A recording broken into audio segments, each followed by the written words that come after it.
அன்பு சொந்தங்களே, நம்மளுடைய சேனலை பார்க்குற அனைத்து அன்பு உள்ளங்களும் நம்மளுடைய சேனலை சப்ஸ்கிரைப் பண்ணிட்டு பார்த்தீங்கன்னா எனக்கு கொஞ்சம் யூஸ்ஃபுல்லாக இருக்கும். இப்போ வாங்க நம்ம வீடியோக்குள்ளே போகலாம். என்னை நேசித்தவள் பாகம் 23. ஆனால் இந்த வீரன் எதுக்கு திடீர்னு தகராறுக்கு வந்தான்? நானும் நைட்டு ஆயில் லோடு அனுப்ப ஆலைக்கு போயிட்டேன். வீட்டில் என்ன நடந்துச்சுன்னு தெரியாது மாமா என்று குழப்பமாக கூறினான் தேவன். ஆமா தேவா, இன்னைக்கு காலையில வீரன் என்னை வெட்ட வந்தப்ப செல்வியை நான் தான் அவன் தலையில கட்டுறதா சொல்லிதான் தகராறுக்கு வந்தான். ஆக அவன்கிட்ட நைட்டே மாமா சொல்லியிருப்பார் போலிருக்கு. அவனுக்கு செல்வியை கட்டுறதுல இஷ்டமில்லாமல் அந்த வஞ்சத்தை இப்படி தீர்த்துக்கிட்டான். இது எல்லாத்துக்கும் காரணம் நான் தான் தேவா. நேற்று நைட்டே மாமாவுக்கு ஃபோன் பண்ணி நீயும் செல்வியும் விரும்பும் விஷயத்தை சொல்லியிருந்தா அவரும் இதை பற்றி வீரன்கிட்ட பேசியிருக்க மாட்டாரு. அப்புறம் அப்பா காலையிலே எனக்கு ஃபோன் பண்ணாரு. நான் தூங்கிட்டு இருந்ததால கொஞ்ச நேரம் கழிச்சு பண்ணுறேன்னு சொல்லிட்டு வச்சுட்டாரு. நானும் மறுபடியும் ஃபோன் பண்ணணும்னு நினச்சதை மறந்துட்டேன். நான் ஃபோன் பண்ணியிருந்தா காலையிலே எனக்கு வீரன் வீட்டில் சண்டை போட்ட விஷயம் தெரிஞ்சு நான் கொஞ்சம் ஜாக்கிரதையாக இருந்திருப்பேன். ஆக எல்லாம் என்னோட அலட்சியத்தால் வந்தது. இவன் வருத்தமாக கூறிவிட்டு தலை குனிந்தான். மாமன் வருந்துவது மனதுக்கு கஷ்டமாக இருக்க, இல்லை மாமா, வீரன் எந்த விஷயத்துக்காக இப்படி நடந்துக்கிட்டு இருக்க மாட்டான்.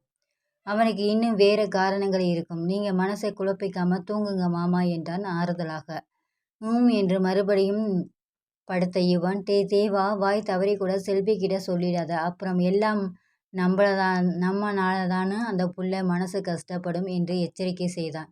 சரி மாமா என்றவன் எழுந்து கொண்டு, நான் போய் அந்த ரூமில் படுத்துக்கிறேன் மாமா, எதுனாச்சும் எனக்கு ஃபோன் பண்ணுங்க என்று சொல்லிவிட்டு போனான் தேவன். இவனுக்கு வெகு நேரம் உறக்கம் வரவில்லை. நேற்றைய இரவின் இனிமையான நினைவுகள் மனதை ஆக்கிரமித்தது. யுவதியை தூக்கிச் சென்று படுக்கை அறையில் கிடத்திய பிறகு அவள் சொன்ன வார்த்தைகளும் அவனுக்கு தன்னையே முழுதாக அர்ப்பணித்து கொடுத்த ஒத்துழைப்பும் ஞாபகத்துக்கு வந்து மனதுக்குள் ஏக்கத்தை விதைத்தது. யுவதி தன் மீது இவ்வளவு காத்தலோடு இருப்பாள் என்று இவன் எதிர்பார்க்கவே இல்லை.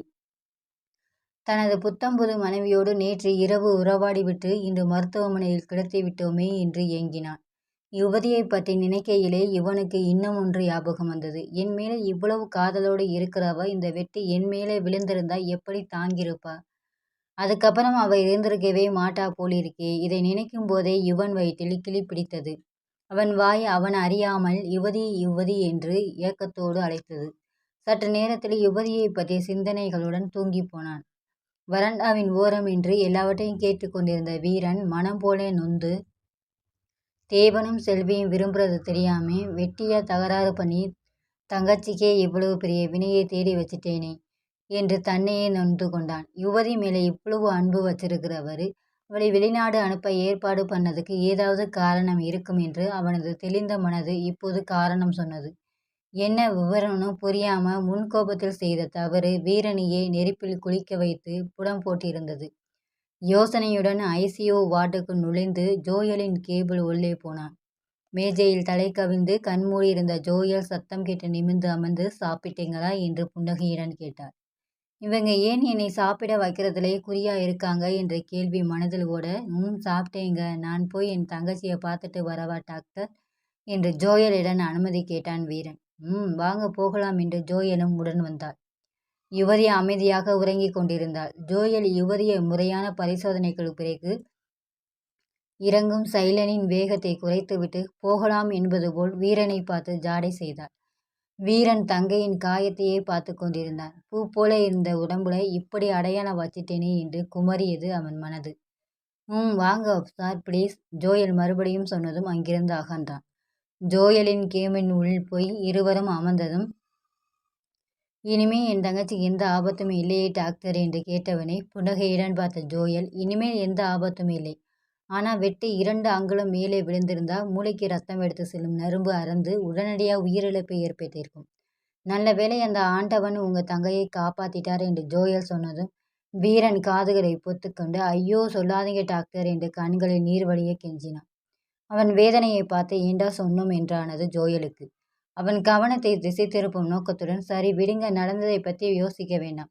அம்மா, உங்கள் மாமாவுக்கும் தங்கச்சிக்கும் லவ் மேரேஜா? இவ்வளவு அஃபெக்ஷனோடு ஒரு ஜோடியை நான் பார்க்கறது இதுதான் ஃபர்ஸ்ட் டைம். அதனால் தான் கேட்டேன். நீங்கள் தப்பாக எடுத்துக்காதீங்க சார் என்றாள் ஜோயல். பார்த்து சில மணி நேரத்திலேயே இவங்களை புரிஞ்சுக்கிட்ட அளவுக்கு என் தங்கச்சியையும் மாமாவையும் நான் புரிஞ்சுக்கலையே என்ற வருத்தத்துடன், இல்லைங்க, திடீர்னு ஏற்பாடு பண்ண கல்யாணம்தான். ஆனா எனக்கு கூட இப்ப நீங்க சொன்ன மாதிரி தான் தோணுதுங்க. 2 பேரும் ஒருத்தரை ஒருத்தர் காதலிச்சு தான் ஒண்ணா சேர்ந்திருப்பாங்களோன்னு தோணுதுங்க. என்று ஜோயலை மேலும் குழப்பினான் வீரன். ப்ளீஸ் சார் கொஞ்சம் விவரமா சொல்லுங்களேன். அவரு என்னன்னா என்னோட முதல் மனைவி இறந்தப்பன்னு உங்க தங்கச்சிகிட்ட சொல்றாரு. அப்போ யுவதி அவருக்கு செகண்ட் ஒய்ஃபா என்று தனது 2வது கேள்வியை கேட்டாள். பழகிய கொஞ்ச நேரத்தில் ஜோயலின் கருணையும் அன்பும் அவளை ஒரு உறவுக்காரியைப் போல் எண்ண வைத்தது வீரனை. இவளிடம் தனது குடும்பத்தை பற்றி சொல்வது தப்பில்லை என்ற முடிவுடன் சொல்றேங்க. ஆனா முதல்ல என்னை சார் போட்டு கூப்பிடுறத நிறுத்துங்க. என் பேரு வீரேந்திரன். எல்லாரும் என்னை வீரன்னு கூப்பிடுவாங்க. என் தங்கச்சி மட்டும் வீரண்ணான்னு கூப்பிடும் என்றவன் பிறகு 2 குடும்பத்தின் ஆரம்பத்திலிருந்து ஆரம்பித்து யுவன் யுவதியை கிணற்றிலிருந்து காப்பாற்றி உறவு கொண்டது, யுவன் ஜெயிலுக்கு போனது, அதன்பின் யுவதி கர்ப்பமானது, அவசரமாக இருவருக்கும் திருமணம் நடந்தது வரை எல்லாவற்றையும் தெளிவாக சொன்னான் வீரன். ஜோயல் கொஞ்ச நேரம் எதுவுமே பேசவில்லை. திகைப்புடன் அப்படியே அமைந்திருந்தாள். திகைப்பு கலந்தபோது அவள் கேட்ட முதல் கேள்வி, என்னது யுவதிக்கும் யுவன் சாருக்கும் 17 வயசு வித்தியாசமா? யுவன் சாருக்கு பேத்தி இருக்கா? ஐயோ என்னால் நம்பவே முடியலையே வீரன் என்று கண்களை விரித்தாள். எந்த ஒப்பனையும் இல்லாத அவள் கண்களின் அழகைக் கண்டு வியந்து அட ஆமாங்க நம்புங்க மேடம். எங்க மாமா ரொம்ப உழைப்பாளி. எந்த கெட்ட பழக்கமும் கிடைக்காது. அதனால எப்போதுமே ட்ரிம்மா இருப்பார். நாங்க 3 பேரும் ஏதாவது வெளியூர் போனா அண்ணன் தம்பிங்கன்னு தான் சொல்வாங்க என்று மாமா புராணத்தை பெருமையாக வாசித்தான். அவனை கூர்ந்து பார்த்த ஜோயல், எல்லாம் சரிதான். நீங்க சொல்ற ஒரு விஷயத்தை என்னால ஏத்துக்க முடியாது. அதாங்க யுவதியை உங்க மாமா சீரழித்து விட்டார் என்பதை என்னால ஏத்துக்க முடியாது. 2 பேர் மனசுலயும் லவ் இல்லாமல் அட நடக்க வாய்ப்பே இல்லை. இப்ப இவங்களோட அந்யோன்யத்தை பார்க்கும்போது அப்படித்தான் எனக்கு தோணுது. இது புரியாம சொந்த மாமான்னு கூட பார்க்காம ஜெயிலுக்கு அனுப்பியிருக்கீங்க. நல்ல வேளையா யுவதி வயித்துல குழந்தை வந்ததால அவர் வெளியே வந்து கல்யாணம் நடந்தது. இல்லைன்னா ச்சே கிராமத்துல கூடவா இப்படியெல்லாம் நடக்கும் என்று ஜோயல் சொல்ல சொல்ல வீரன் அமைதியாக இருந்தான். சற்று நேரம் கழித்தும் அப்புறம் மீதியை சொல்லுங்க. உங்க தங்கச்சி கல்யாணம் நின்னதால அந்த மதுரை பொண்ணு கூட உங்களுக்கு நிச்சயம் பண்ணது நின்னு போச்சா? என்று கேட்ட ஜோயலின் குரலில் ஆர்வம் அதிகம் இருந்தது. மதுரை பொண்ணு என்ற வார்த்தையை கேட்டதுமே வீரனின் முகம் மாறியது. எல்லாம் அவளால் வந்ததுதான் என்று ஆத்திரம் வந்தது. நான் அதுக்கப்புறம் அமிர்தாவை மறக்க முடியாம வாரத்துக்கு 2 முறை மதுரைக்கு போயிட்டு வருவேன். ஆனா யுவதி விஷயம் தெரிஞ்சதும் அமிர்தா என் கூட பேசுறதை நிறுத்திட்டா. என்னைக்காவது ஒரு நாள் பேசுவான்னு நேத்திக்கு முதல் நாள் கூட அவ காலேஜ் வாசல்ல நின்னுக்கிட்டு இருந்தேன் என்று வீரன் சொல்லவும் ஜோயல் அமைதியாக இருந்தாள்.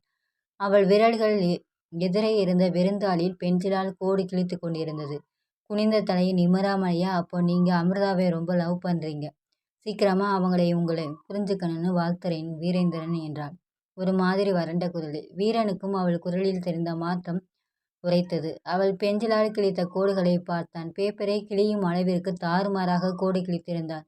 வீரனின் முகத்தில் லேசான புன்னகை. நீங்க வாழ்த்து சொல்ல வேண்டிய அவசியம் இல்லைங்க. ஏன்னா அவ எனக்கு தேவையும் இல்லை. கடைசியா அவளை பார்த்தப்பவே அவ அண்ணன் வாழ முடியாத வீட்டுல தனக்கு வாழ விருப்பம் இல்லைன்னு சொல்லிட்டா. அவளுக்கு வேற இடத்துல மாப்பிள்ளை பார்த்து நிச்சயம் பண்ணிட்டாங்களாம். அவ சொன்னதுக்கு அப்புறம்தான் எனக்கே ஒரு விஷயம் புரிந்ததுங்க என்று வீரன் நிறுத்தியனும் என்ன புரிந்தது என்பது போல் அவனை நிமிர்ந்து பார்த்தாள் ஜோயல். அவள் முகம் தெளிவாக இருந்தது. தொடரும். உங்களுக்கு இந்த வீடியோ பிடிச்சிருந்தா லைக் பண்ணுங்க, ஷேர் பண்ணுங்க, சப்ஸ்கிரைப் பண்ணுங்க. தேங்க்ஸ் ஃபார் வாட்சிங்.